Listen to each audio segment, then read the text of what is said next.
Video editing கற்றுக்கணும்னு ஆசை இருக்குது. பட் அது எப்படி ஸ்டார்ட் பண்ணுறது, எங்கேருந்து ஸ்டார்ட் பண்ணுறதுன்ட்டு எதுவுமே தெரியலனா அப்போ அந்த வீடியோ உங்களுக்காக தான் இருக்குது. இது ஒரு வீடியோட நிற்க போகிறதில்ல, நம்ம ஒரு சீரிஸாக ஸ்டார்ட் பண்ணி போட போகிறோம். ஒன்றும் இல்லை, வெறும் 7 டேஸ் சீரிஸ் தான். இதில் வந்து நம்ம என்ன பார்க்க போகிறோம்னா, வீடியோ எடிட்டிங் வந்து இப்படி பேசிக்ஸ் எல்லாத்தையும் லேர்ன் பண்ணுறது தான் பார்க்க போகிறோம். இதில் நான் வந்து கம்ப்ளீட்டாக மொபைல் யூஸ் பண்ணி தான் பண்ண போகிறோம். அண்ட் எல்லாமே ஃப்ரீயான வெப்சைட்டு, ஃப்ரீயான ஆப்ஸ் தான் யூஸ் பண்ண போகிறோம். ஓகே, ரொம்ப பேசாமல் வீடியோக்குள்ளே போகலாம். ஹாய் ஃப்ரெண்ட்ஸ், நான் உங்கள் தேவகுமரன், இது டெக்கி தேவா.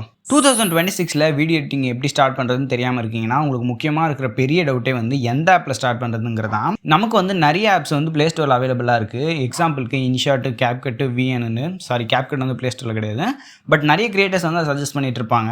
நம்மளோட 7 டேஸ் சீரிஸில் நம்ம ஸ்டார்ட் பண்ண போகிற ஆப்பே வந்து இன்ஷாட் தான். ஏன் ப்ரோ இன்ஷாட்லேருந்து ஸ்டார்ட் பண்ணுறீங்க, கேப்கட்லேயே டேரெக்டாக ஸ்டார்ட் பண்ணலாமே கேட்கலாம். ஃபர்ஸ்ட் நமக்கு வந்து இந்த ஃபவுண்டேஷனுக்காக பேசிக்ஸ் தான் தேவைப்படும். எடிட்டிங்கோட பேசிக்ஸ் ஃபேஸில் கற்றுக்கிறது மூலமா நீங்கள் அதுலேருந்து அட்வான்ஸ்டாக போகிறப்ப கேப்கட்டில் உங்களுக்கு ஃப்ளோ வந்து அதிகமாக இருக்கும். அதனால தான் இன்ஷாட் சொல்கிறேன். நீங்கள் ஃபஸ்ட் இன்ஷாட்டில் ட்ரை பண்ணி பாருங்கள். எல்லாரும் கேப்கட் தான் ட்ரை பண்ணுறாங்க, நானும் ட்ரை பண்ணுவேன்னு நினைக்காதீங்க. சம்டைம்ஸ் நமக்கு ஒர்க் ஆகும் கூட போகலாம். நீங்கள் ஒன்ஸ் இன்ஷாட்டில் நீங்கள் பேசிக்ஸ் எல்லாம் கற்றுக்கிட்டீங்கன்னா அப்புறம் நம்மளால் கேப்கட்டுக்கு மூவ் ஆகிக்க முடியும். நடுவில் வந்து இந்த கைன் மாஸ்டர் அதெல்லாம் இருக்கும். நீங்கள் சும்மா ட்ரை பண்ணி பாருங்கள், உங்களுக்கு டைம் இருந்தால். இல்லைனா ஒன்றும் ப்ராப்ளமே கிடையாது. அது எதுவுமே வந்து ரொம்ப டிஃபரான ஆப்லாம் கிடையாது, சிமிலரான ஆப்ஸ் தான். நீங்கள் டேரெக்டாக இன்ஷாட்லேருந்து கேப்கட் கூட பார்க்கணும் வந்துக்கலாம். நீங்கள் கேப்கட்டில் வந்து மொபைல் எடிட் பண்ண ஸ்டார்ட் பண்ணிட்டீங்கன்னா கொஞ்ச நாள்லேயே உங்களால் கேப்கட் பிசி வெர்ஷனுக்கு ஈஸியாக ஷிஃப்ட் ஆகிட முடியும். அப்புறம் நம்ம டே 2 வீடியோவில் பார்க்கலாம். டே 2 வீடியோவில் தான் ரொம்பவே இம்பார்ட்டன்டான விஷயம் தான் இருக்குது. ஒருவேளை அந்த வீடியோ போஸ்ட் ஆயிடுச்சுன்னா அந்த வீடியோட லிங்க் டிஸ்கிரிப்ஷனில் இருக்குது, செக் பண்ணி பாருங்கள்.